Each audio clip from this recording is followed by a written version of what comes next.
noite, pessoal. Vamos começar mais uma live. Essa quarta-feira, né, dia 27 de maio. Vamos conversar com o deputado estadual e presidente do PT de Pernambuco, né, nosso companheiro Doriel Barros. Então, esperar Doriel aqui entrar para a gente começar a nossa conversa aí. Falar um pouquinho aí sobre essa luta em defesa da classe trabalhadora e também sobre o papel do PT nas eleições de 2020, né, e obviamente no enfrentamento ao governo Bolsonaro.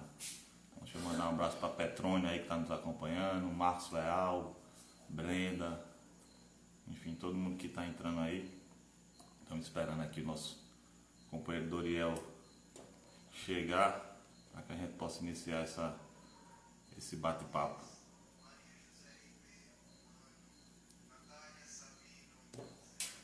Pronto, o Doriel já está aqui com a gente já. Vou mandar o convite aqui para ele.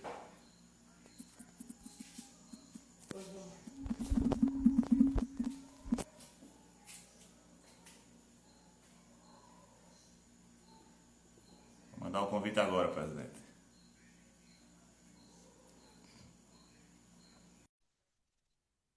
Para escutar.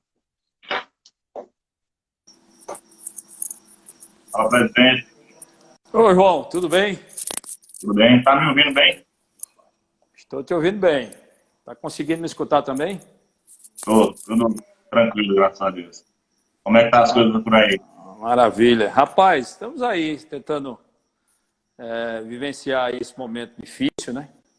Pandemia, governo federal, então muita coisa ruim que a gente está encarando pela frente aí. Verdade. Mas Eu, tudo em antes paz, de mas tudo entrar, eu estava aqui. em paz. Tudo tranquilo, graças a Deus.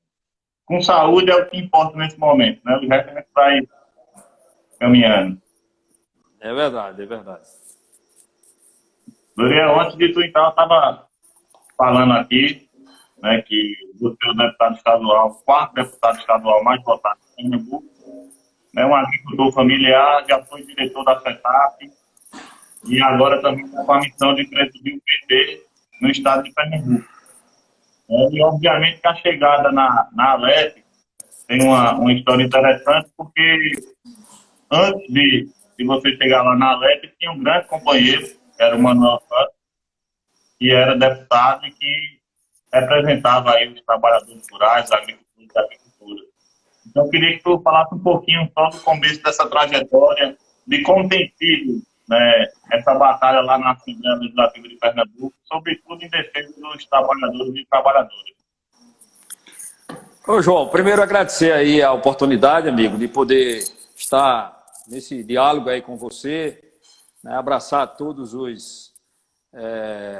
aqueles que estão nos acompanhando aí de São Caetano, né, uma cidade a qual eu tenho um carinho muito grande por todos vocês, pelo sindicato também, já estive várias vezes aí, né, no município, inclusive mandar um abraço para o nosso presidente Zé Brito, né, todos que fazem a diretoria aí do sindicato, as funcionárias, também o Reinaldo, enfim. Então, eu tenho uma história aí já de luta. Fui diretor de agrária, inclusive, né, participamos aí dessa luta do acampamento, do assentamento que nós temos aí em São Caetano.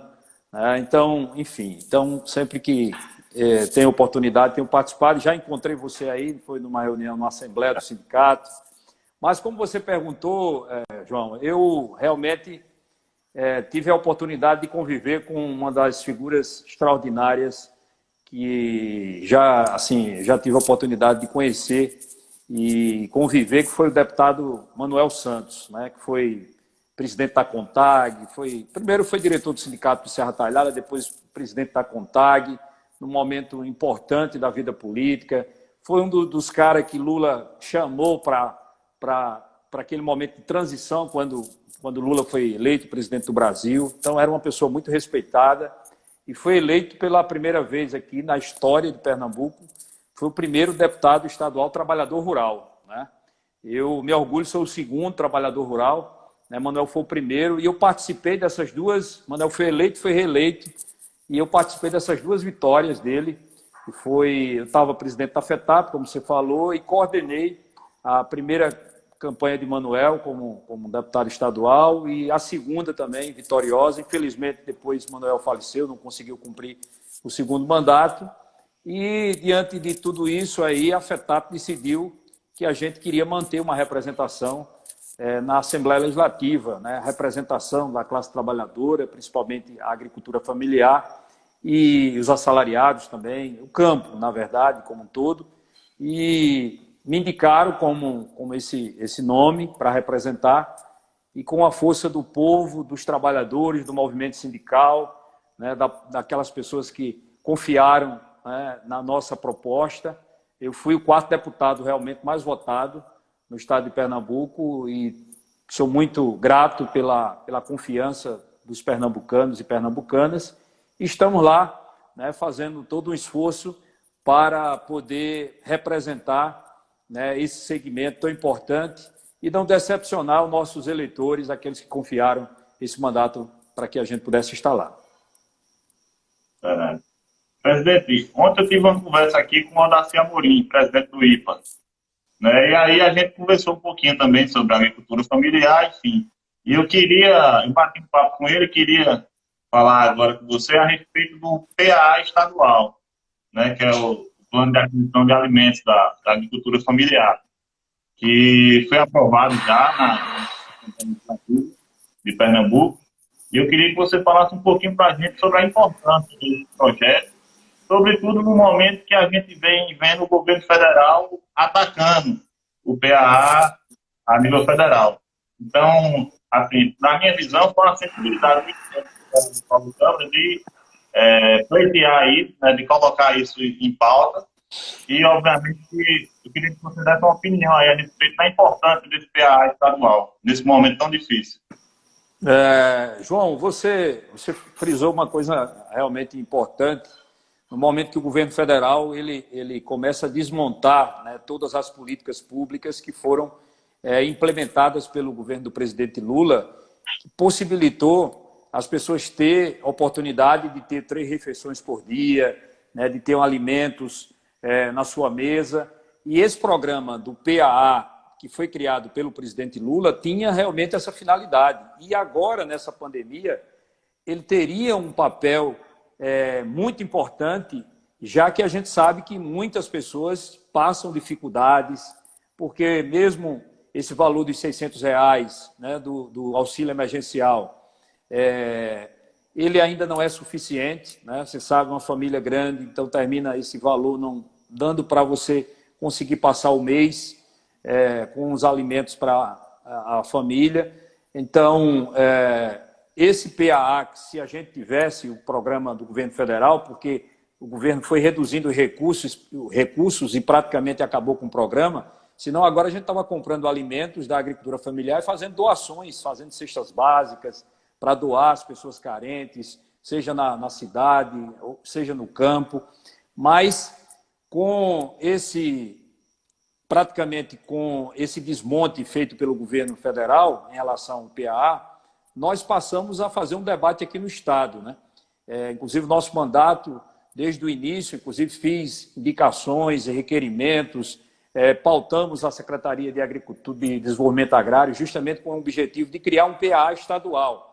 Vamos criar uma política, então, estadual, já que a gente não tem um governo federal, então vamos tentar buscar aqui, ver a possibilidade do governo do Estado criar um programa para fortalecer a agricultura familiar, para você garantir também uma renda para os agricultores e agricultoras e, ao mesmo tempo, fazer a doação de alimentos.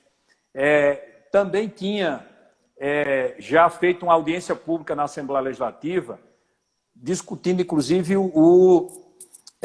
a compras institucionais. Inclusive, eu cheguei a trazer para uma audiência pública na Assembleia Isolda, que é deputada estadual do estado da Paraíba, que lá ela apresentou um projeto também, e esse projeto depois foi sancionado pela governadora Fátima Bezerra, que é governadora do PT, do nosso partido. E eu trouxe ela aqui em Pernambuco e ela fez um debate importante em relação às compras institucionais, porque lá toda a compra, pelo menos 30% de tudo que era comprado pelo governo do Estado, não para merenda escolar, que você tem o PENAI, mas para presídios, hospitais, passou a ser comprado da agricultura familiar. Então, esse debate foi acumulando, os movimentos sociais também abraçaram essa ideia, foi criado um fórum dos movimentos sob a coordenação da FETAP, a Secretaria de Agricultura foi para dentro desse fórum, o IPA também, e juntos nós chegamos a construir uma proposta importante que foi levada pelo secretário Dilson Peixoto até o governador, e o governador encaminhou para a Assembleia Legislativa, e eu, como deputado estadual, presidente da Comissão de Agricultura, a gente fez toda uma articulação também dentro da casa, no sentido de que esse projeto tramitasse de forma rápida, porque ele tem como objetivo também ser importante nesse momento da pandemia, não só para agora, é evidente, é um programa permanente. Então, esse programa aprovado, e aí ele foi aprovado tanto em relação à compra de doação simultânea, você compra do agricultor e faz a doação, como também as compras institucionais. A partir de agora, 30% no mínimo de tudo que for consumido por presídios, hospitais, qualquer compra do governo do Estado, no mínimo 30% vai ser da agricultura familiar. As compras institucionais do governo federal, do governo estadual hoje, giram em torno de 60 milhões por ano. Você vai ter no mínimo 30% agora, que antes não era, para a agricultura familiar. Vai ter um PA estadual. Então, com isso, João, nós vamos possibilitar que os agricultores possam realmente ter um preço mínimo para o seu produto. Isso vai estimular ainda mais a produção da agricultura familiar, porque muitas vezes o cara produz e não tem a quem vender, ou tem um atravessador que compra por um valor muito, muito baixo, né? Então, se você tem uma compra que regula um pouco os preços, você vai dar condições do agricultor ter uma renda melhor, vai empregar mais pessoas, porque hoje os números mostram, isso é divulgado, a agricultura familiar tem uma capacidade muito grande de gerar empregos. A cada 10 empregos gerados no campo, 10 vêm da agricultura familiar. Então, a gente está falando em gerar emprego, em produzir alimentos saudáveis, em distribuir alimentos para quem não tem condições e realmente melhorar a economia dos municípios e do estado de Pernambuco. Esse dinheiro vai movimentar a economia. Então, eu diria que é um programa que, diante de tantas coisas ruins que a gente tem acompanhado, né, na política e na vida econômica do nosso país, esse programa é um programa que eu diria que veio num momento muito importante para a agricultura familiar aqui do estado de Pernambuco. E é claro, só para concluir, que ele não tem um impacto só para os agricultores, porque tem até um velho ditado que diz: se o campo não planta, a cidade não janta. Então, se você tem mais gente no campo trabalhando, produzindo, você vai ter mais alimentos sendo ofertados e de qualidade para quem está na cidade, né? Tranquilo. Ô, Doriel, a questão também da segurança alimentar é uma preocupação, né? Inclusive, seu mandato tem batido nessa tecla a respeito da destinação do FNDE, né, 30% para a questão do programa de alimentação nas escolas, né? Na verdade, você tem aí o PENAI, né? Que é o Programa Nacional de Alimentação Escolar, que já define, e foi também uma política do governo do PT, né? É importante que a gente deixe claro isso, porque muita gente termina achando que não, já existia. E a gente tem dois Brasil, um Brasil antes de Lula presidente e um outro Brasil depois de Lula presidente, porque quem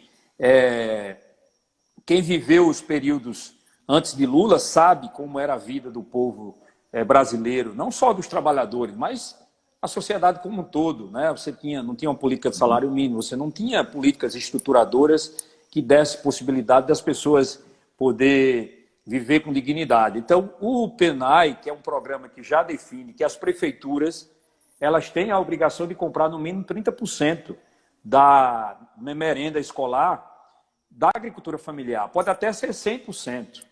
E o que é que ocorria antes? Você tem uma prefeitura que vai comprar produtos industrializados, né? Esse dinheiro sai do município e vai para uma empresa que está instalada em São Paulo ou em outra cidade, e você pega dinheiro do município para comprar alimentos industrializados, que além disso também não é alimentos saudáveis para os alunos, né, para os filhos dos trabalhadores, e deixa de movimentar a economia do município para fazer com que aquele dinheiro fique girando ali no município.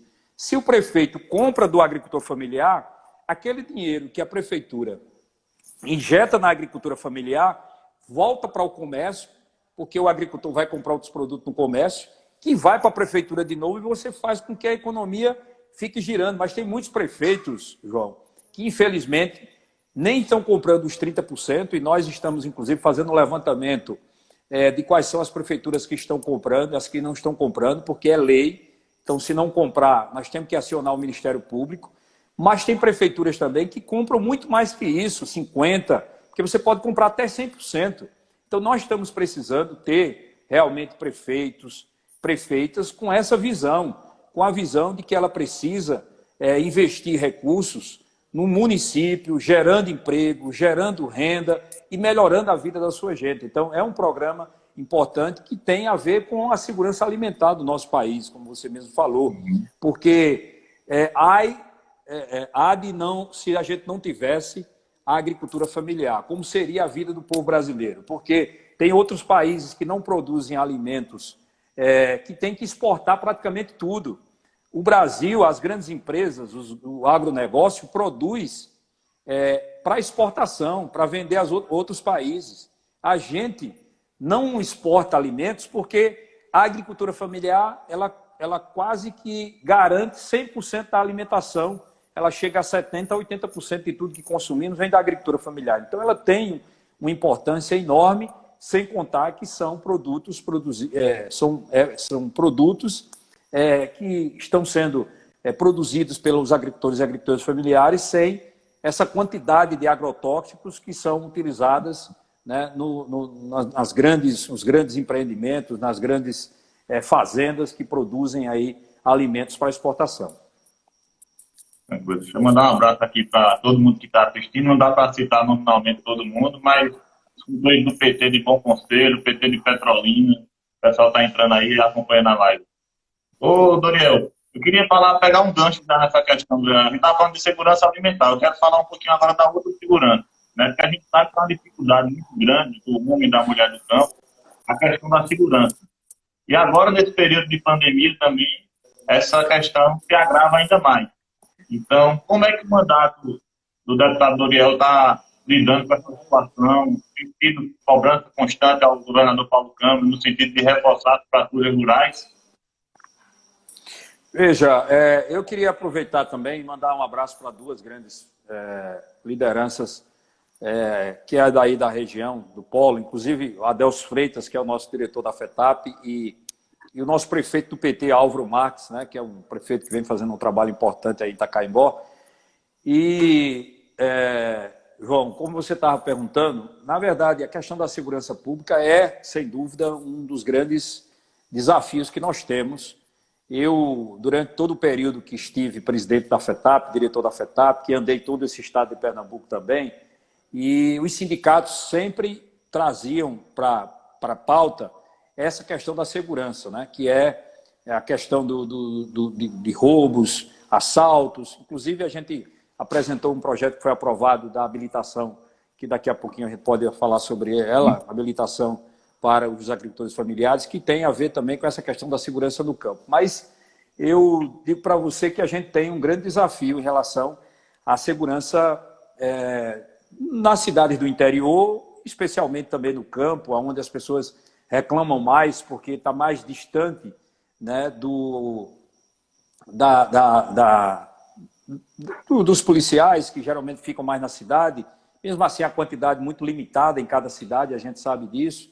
E aí, para o campo, ainda mais difícil ainda. Então, sempre tenho me deparado com esses questionamentos dos nossos companheiros para que a gente possa pautar esse debate na Assembleia Legislativa. E eu dizer para você que nós estamos, na verdade, buscando, inclusive, construir alguma proposta nesse sentido. Estamos levantando informações de outros estados do Brasil, alguma experiência que a gente identifique em segurança pública para a população mais carente, para o campo, sobretudo, mais cidade do interior, porque eu tenho vivenciado muita gente, inclusive público, agricultores, aposentados, que vêm embora para a cidade porque não fica no campo com medo de ser assaltado, né? Então, muitas pessoas poderiam estar morando no campo, mas vêm para a cidade com medo, porque se aposentou, está sozinho praticamente lá, ele e a sua esposa. Então, os filhos foram embora, muitas vezes não estão lá, e ele vem para a cidade com medo de ficar sozinho no campo. Então, nós temos uma situação de insegurança muito grande. Eu já encaminhei várias indicações, requerimentos, pedindo atenção, patrulha rural, mas a gente tem se deparado com a situação das estradas rurais, que tem muitas dificuldades para que um carro possa estar transitando. Então, por que a gente não cria uma patrulha motorizada, né, de motos? Você consegue fazer um percurso até maior, cobrir uma região até maior, criar uma sensação de segurança para a população. Isso é fundamental, né? Diferente disso que Bolsonaro está falando aí, de que as pessoas têm que se armar para poder se defender, quem tem que cuidar da segurança da população é o Estado. Está lá na Constituição. Não é o próprio cidadão que tem que se armar para poder se defender. Além do mais, o bandido, ele quando vai fazer um assalto, ele vai ali para... Então, o cidadão sem ter um treinamento, nenhuma orientação, ele vai ficar ali numa situação difícil perante o bandido. Se ele for ter que revidar e tal, vai ser pior, vai ter mais mortes. Então, nós queremos que o Estado proteja a população, que a gente tenha segurança nos bairros, segurança na cidade, segurança no campo. E para isso nós temos que criar uma dinâmica que ajude, por exemplo. Tem muitos assaltos que acontecem no campo que nem sequer é registrado o boletim de ocorrência, porque as pessoas nem vêm para a cidade.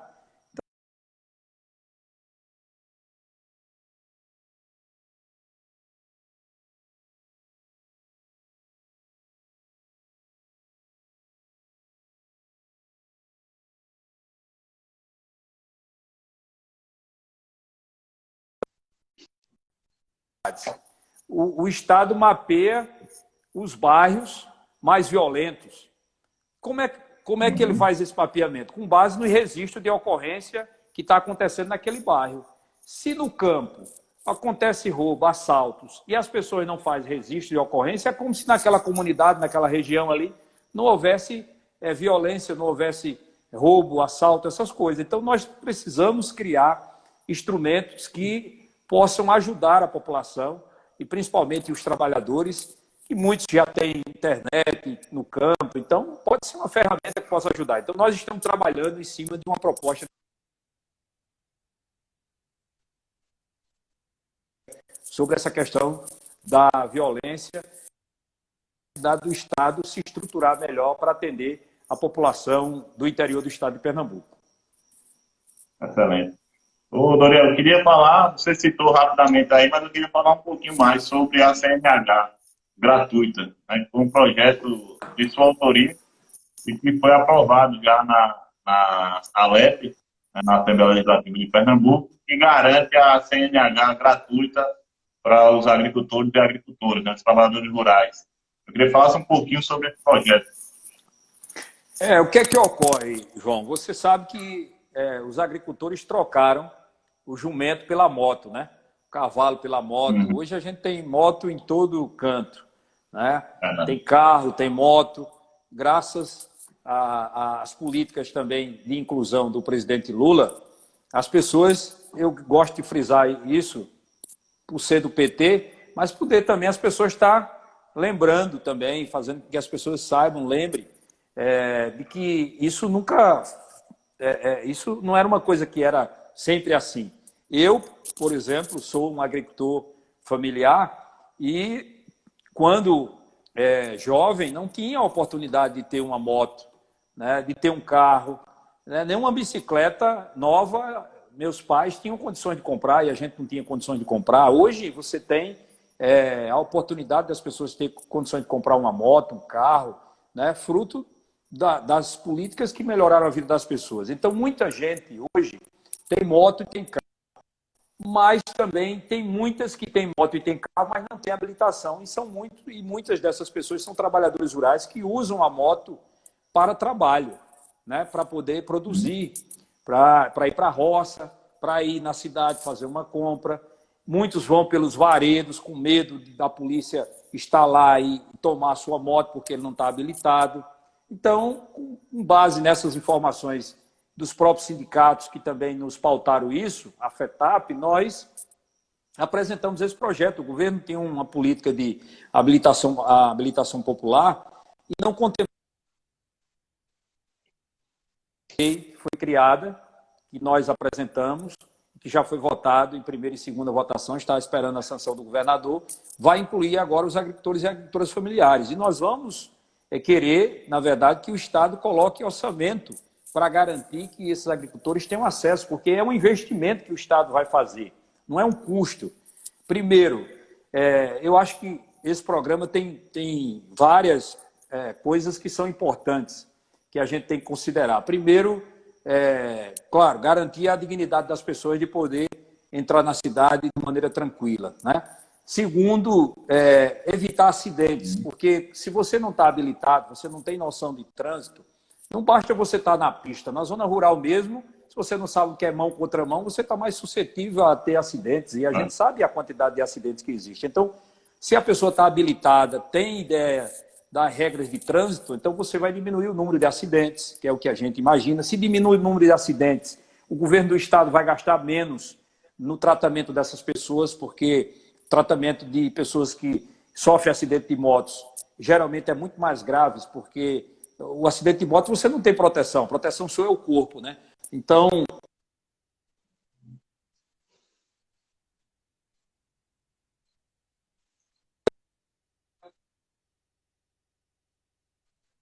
clandestino de motos que existem, os caras vendendo moto sem documento, e muitas vezes a pessoa, porque não tem habilitação, termina comprando uma moto sem documento. E com isso você estimula esse mercado de motos clandestinas, que também não é bom para ninguém. Você não recolhe a contribuição, o imposto, que é importante para poder investir nas estradas, né, na segurança, enfim.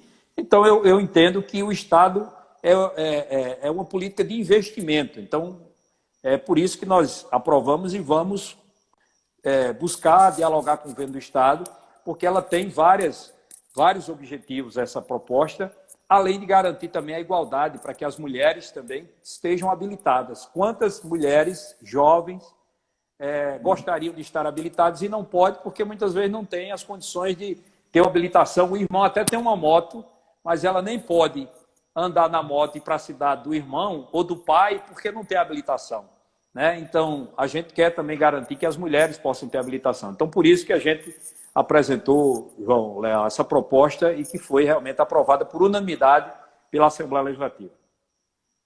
Ô, Daniel, nesse sentido dessa proposta da CNH gratuita, e aí a gente falou a questão de imposto. Eu não sei se tem algo já específico para isso, mas seria uma pauta que poderia ser posteriormente colocada, a questão do desconto de IPVA para esse pessoal, os agricultores e agricultoras.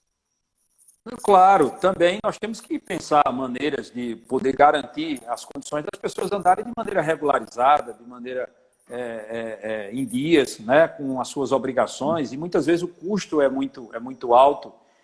Quando eu estava presidente da FETAP, essa lei está em vigor, que foi uma pauta, inclusive, que nós levamos na época nos gritos da terra estadual, com o governo do estado, e essa garantia foi dada para que os agricultores familiares, provando que ele é um agricultor através do PRONAF, tendo a carteirinha do sindicato e tal, ao comprar uma moto nova, no momento dele fazer a sua regularidade, o IPVA ele não ia pagar um valor que, eu não sei se é o IPVA, agora me fugiu a memória, mas tem um custo que é do governo do estado, porque tem um custo que é federal, mas tem um custo que é estadual, né? Uhum. O custo que é estadual, ele seria isento se ele compra uma moto nova. Agora, seria apenas na primeira parcela, no momento que ele faz o emplacamento e tal. Ele já tem esse bônus aí que a gente conseguiu garantir, que eu vou, inclusive, buscar recuperar para a gente poder estar divulgando melhor.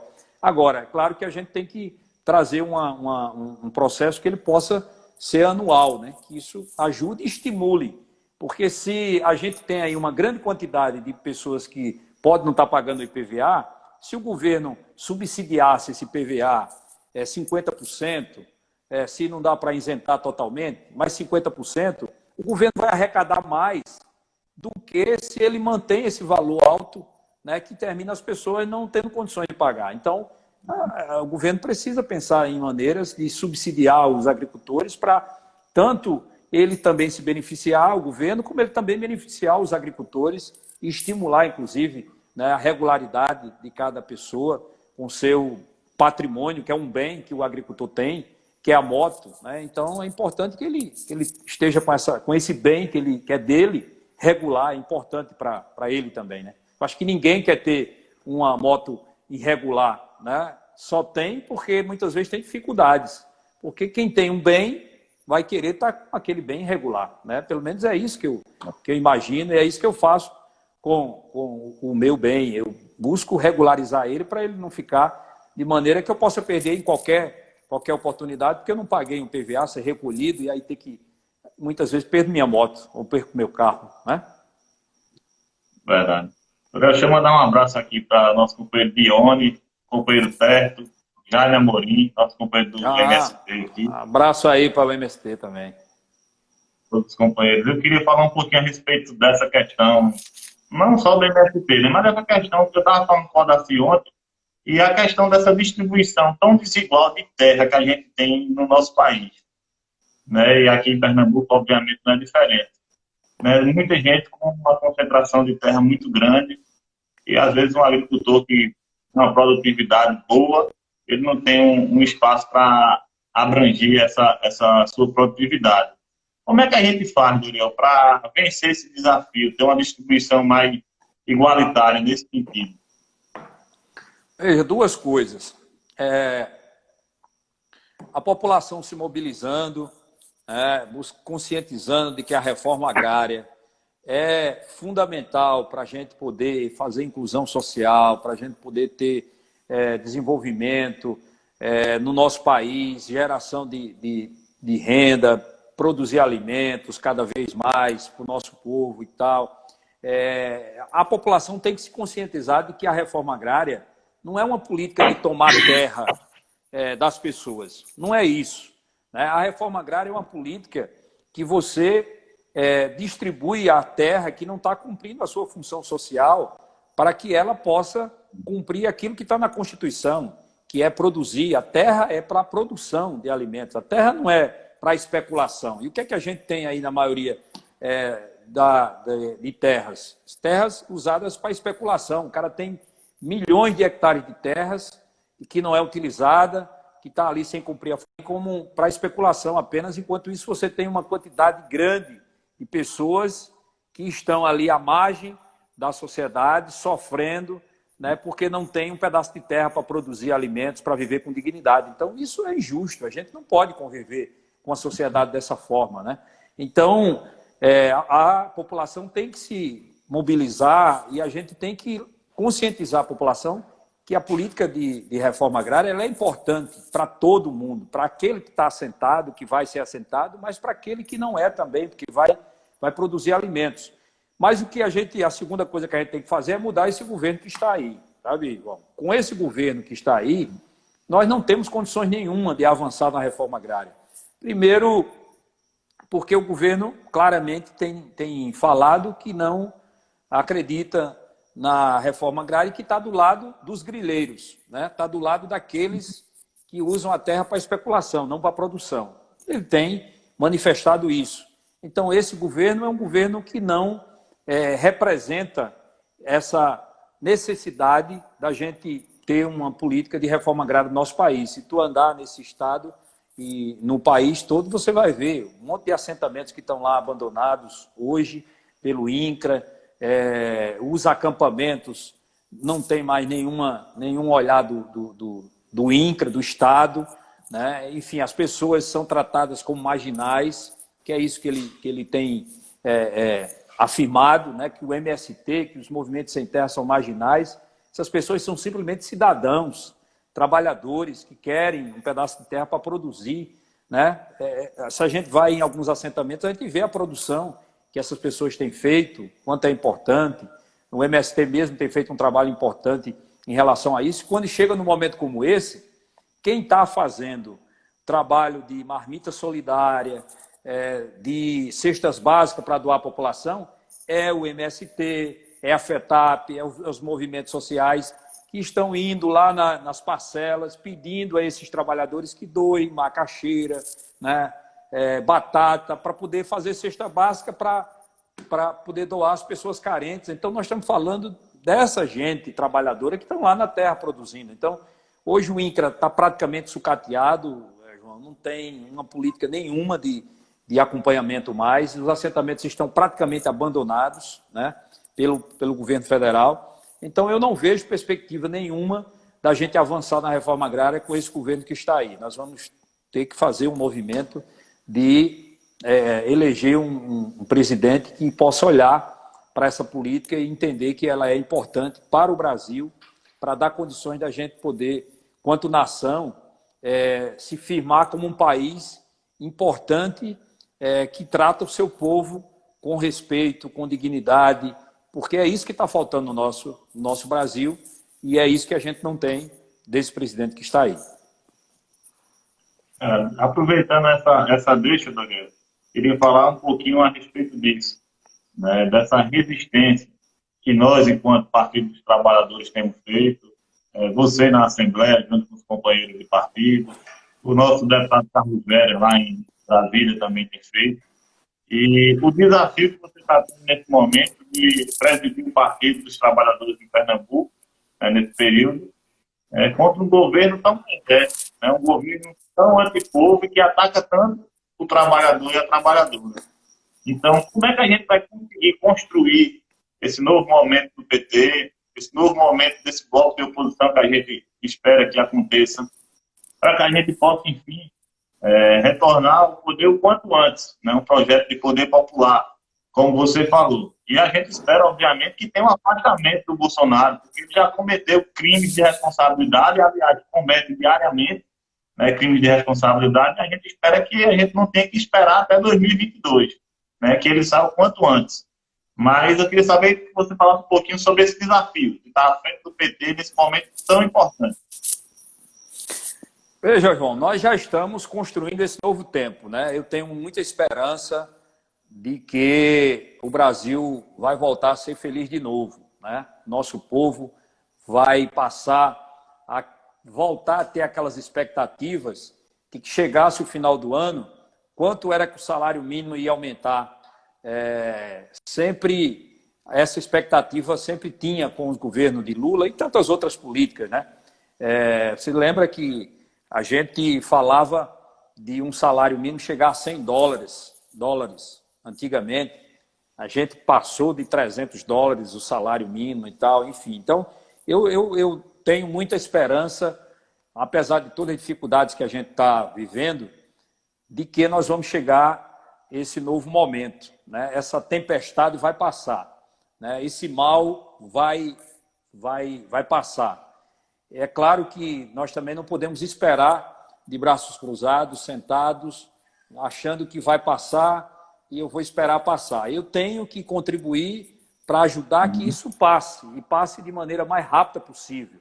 Se for com impeachment agora, melhor ainda, porque a gente se livra de um mal maior, porque imagine a gente ter que ficar ainda 2 anos, né? 2 anos e pouco ainda, com esse presidente que está aí destruindo o Brasil. Como a gente viu lá naquela reunião ministerial, que parecia mais um bando de loucos numa reunião, discutindo problemas que não tinha nada a ver com os problemas do povo brasileiro. Bolsonaro preocupado com ele, com a sua família, com seus amigos, um ministro da Educação esculhambando com o Supremo, que é o guardião da Constituição, com os outros, com o Congresso Nacional, com todo mundo, enfim, com os indígenas. Um outro cara falando em vender o Banco do Brasil, vê, o Guedes, que a gente vinha dizendo, o Guedes é um banqueiro, foi para o governo para vender o patrimônio. Então, disse que o Banco do Brasil está pronto para ser vendido, né? Vendido para grupos econômicos, e ele foi para lá com esse objetivo. Então, nós do PT já estamos... É bom lembrar que o PT também sofreu muito, apanhou muito, né? Nos últimos tempos, com essas denúncias que fizeram contra a gente, com esse Moro, que não tem nada de um cara, como ele disse, saiu do governo porque eu tenho costumo a gente falar isso, ele tem dito que saiu do governo porque tinha dignidade. Se ele tivesse dignidade, ele não teria nem entrado nesse governo. Ao melhor, ele não tinha nem feito o que ele fez com Lula, porque foi ele quem, como juiz, condenou o presidente Lula sem provas, né? Fez toda aquela divulgação na mídia, né, mentirosa, para escrachar o presidente perante a opinião pública e a imprensa e dar a vitória a Bolsonaro. E a gente está vendo as consequências desse governo aí para o povo brasileiro. Quem está sofrendo, quantas pessoas já morreram no nosso Brasil? Mais de 25 mil pessoas. E muitas dessas mortes, a responsabilidade é de Bolsonaro, porque as atitudes, qual é a atitude que ele vem tomando diante da maior crise que a gente está vivendo de saúde pública no Brasil? Nenhuma, nem o ministro que a gente tem hoje é ministro da saúde, né? É um cara que tem experiência em logística, não é da área da saúde, coordenando um ministério numa crise que a gente está vivendo, as pessoas morrendo, sem poder enterrar seu pai, sua mãe, seus amigos. Então o PT acredita num novo tempo e nós estamos trabalhando nisso dentro do partido, buscando incentivar nossos quadros, dirigentes, lideranças que pensam construir um país diferente, um município diferente, que querem chegar na Câmara de Vereadores para fazer um trabalho importante de defesa da população, do prefeito, para implementar políticas públicas que possam realmente impactar na vida das pessoas, né, que tenham um presidente. Para chegar a 2022, a gente passa por 2020. Então, por isso que a gente está, o PT, organizando, ressurgimos das cinzas, como diz o ditado, porque queriam até acabar com o PT, falavam até em caçar o registro do PT. O PT está mais forte do que nunca. Nós vamos eleger mais prefeitos aqui em Pernambuco do que o que nós temos hoje. Vamos eleger muito mais vereadores e vereadoras, eu tenho absoluta certeza disso, porque as pessoas estão percebendo de que realmente o PT ele contribuiu muito para melhorar a vida das pessoas.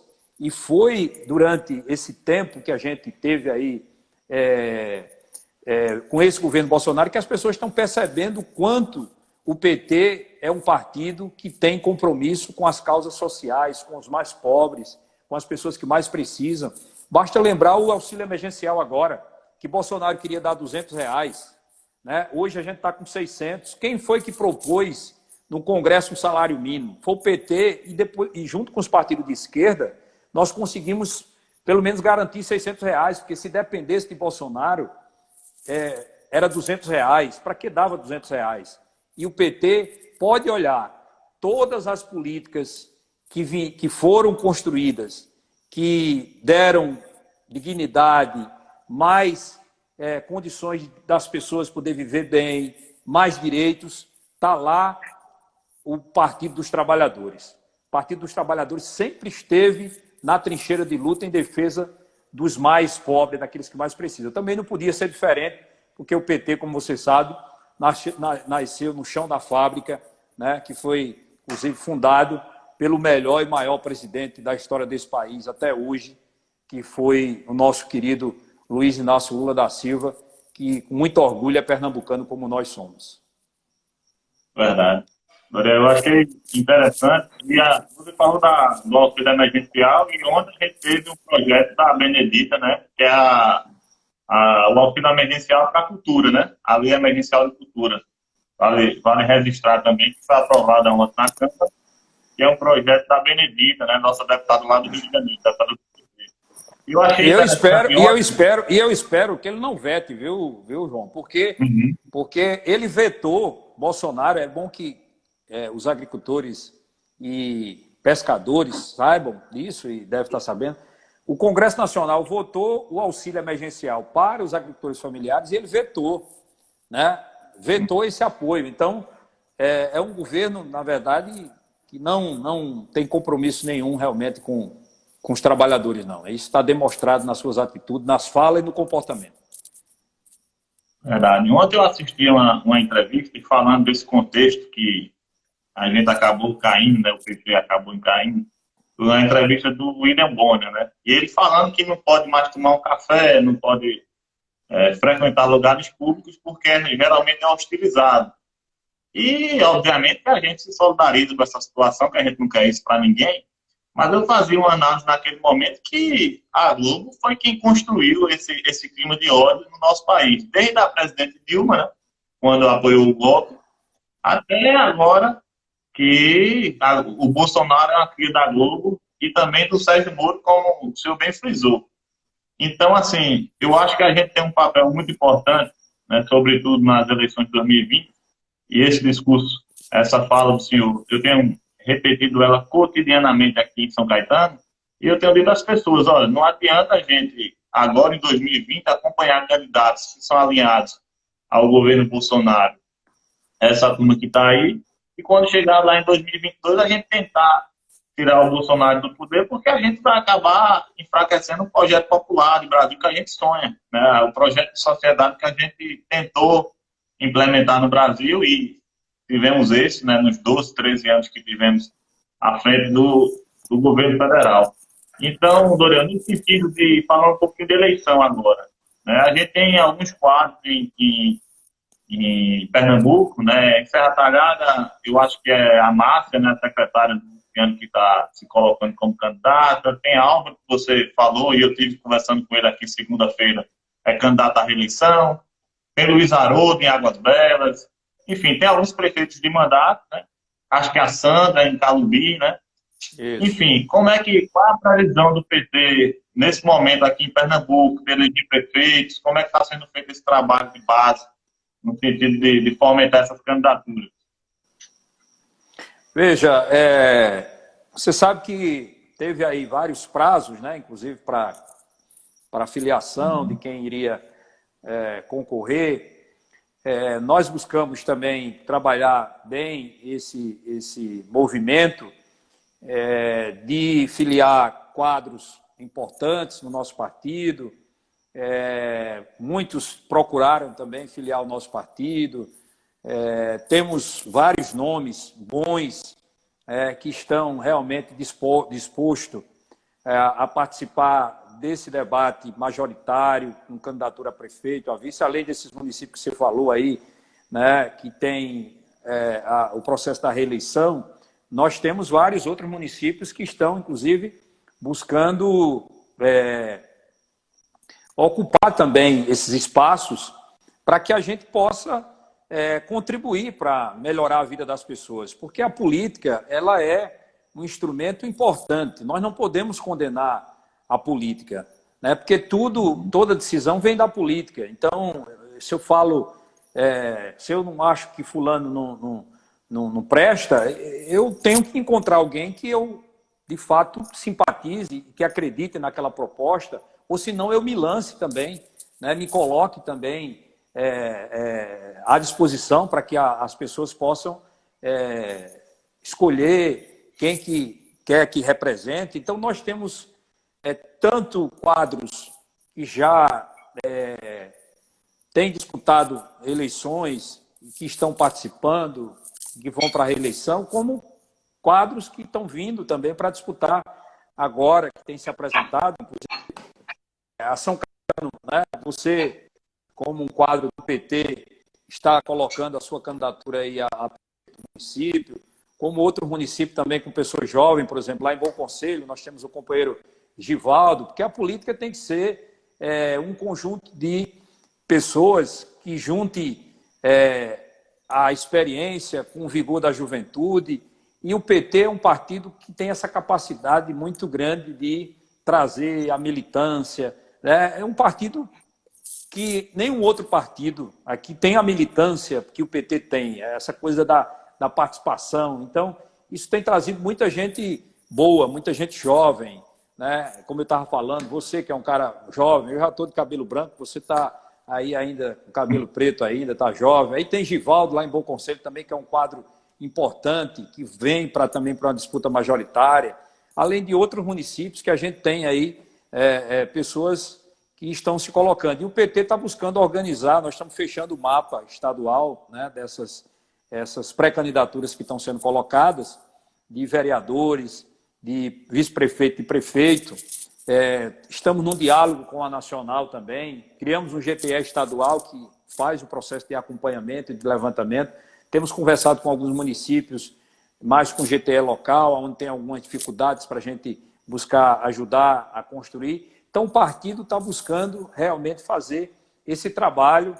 É claro que a gente também está dialogando com os partidos do campo da esquerda, estamos dialogando com o PSB, dialogando com o PCdoB, dialogando com o PDT, porque nós também não podemos imaginar, e nem temos esse direito de pensar, e nós também não pensamos dessa forma, de que o PT vai resolver os problemas sozinho, né? A gente sabe que o PT tem uma importância grande, mas a gente precisa buscar os nossos aliados também, como os partidos do campo de esquerda. Então, estamos trabalhando aqui no estado de Pernambuco, aonde a gente não tem candidatura própria, estamos buscando trabalhar com essas alianças aí, com esses partidos, para que a gente possa fazer uma frente, não só aqui em Pernambuco, mas uma frente ampla no Brasil, forte, com condições de chegar com força nas eleições de 2022, porque, como eu disse, as eleições de 2022 passam por 2020.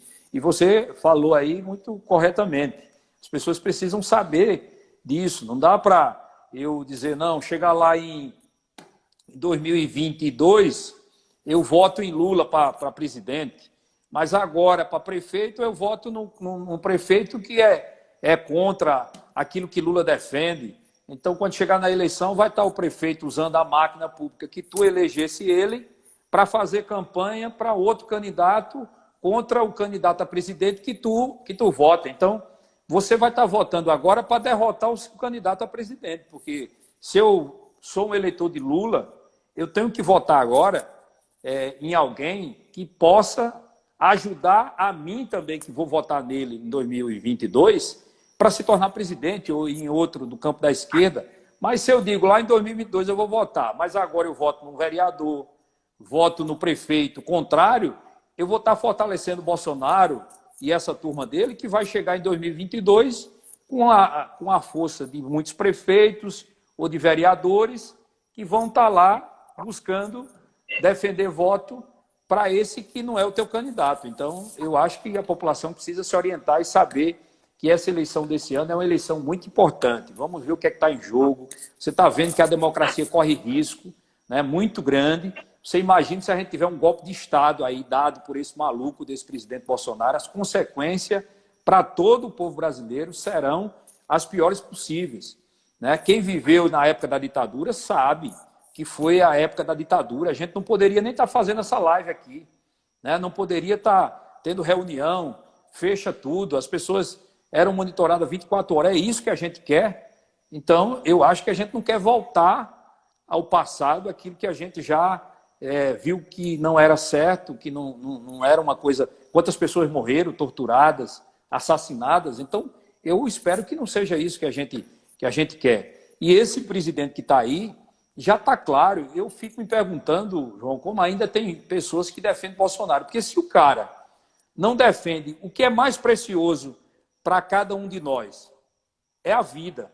Não tem nada mais precioso do que a vida. Se um presidente não tem apreço pela vida do povo brasileiro, me diga por que outra coisa esse cara vai ter apreço, né? Você vai ter apreço por uma arma em detrimento da sua vida. Então, eu acho que já está demonstrado que ele não serve para presidir o nosso país, né? Essa vacina do Covid, quando surgir, ela vai chegar aqui, dependendo do país que descobrir, e quase todos os países esse presidente fala mal, nós podemos ser o último país a receber a vacina para a cura do Covid, porque Bolsonaro fala mal de todos os presidentes. Então, é isso, nosso país merece isso? Eu acho que não. Então, por isso que eu acho que chegou a hora realmente do fora Bolsonaro, como você falou aí. Verdade. E a gente está muito pronto para colar esse debate na sociedade, né? E, obviamente, defender o legado do PT e comparar, né? A gente, em 2016, na eleição municipal, há 4 anos atrás, eu acho que a gente estava vivendo um momento mais crítico do PT, né? Em todos os termos, em todos os sentidos. E ainda assim conseguimos ver em algumas cidades, como a gente já citou aqui. Mas eu acho que essa eleição de 2020 é fundamental, que a gente coloque a defesa do legado do PT, que a gente compare os governos, né? Ainda hoje eu estava no Twitter, que agora eu estou dando uma de Twitter. Aí eu estava falando, eu vi uma notícia que o Aras, após a ação de hoje, o Aras pediu ao STF que suspendesse, né, a ação, o inquérito sobre as fake news. Né? E aí eu fiz um comentário lá, só teve 2 presidentes no Brasil que respeitou a lista tríplice da PGF, né, do Ministério Público Federal. Foram Lula e Dilma. Inclusive, nomeando as pessoas que foram mais votadas.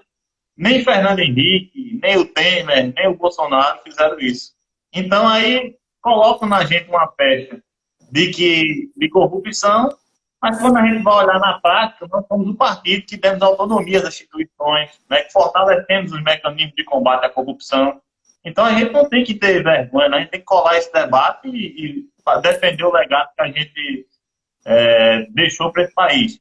Né? Doriel, eu não falei a você, mas vou comunicar agora. A gente falando de filiações, o nosso presidente do sindicato, nosso companheiro Zé Brito, é o mais novo filiado ao PT. A gente estava querendo fazer um ato aqui com sua presença, mas como começou essa questão da pandemia, a gente não podia ter aglomerações, a gente fez a filiação dele formalmente, mas posteriormente a gente faz aqui uma conversa aqui, um ato simbólico aqui para receber o nosso companheiro Zé Brito, a primeira filiação partidária dele. Então, eu estou muito feliz de ele aceitar esse convite de participar com a gente. Rapaz, eu fico muito feliz também. Eu não estava sabendo que ele fez a filiação.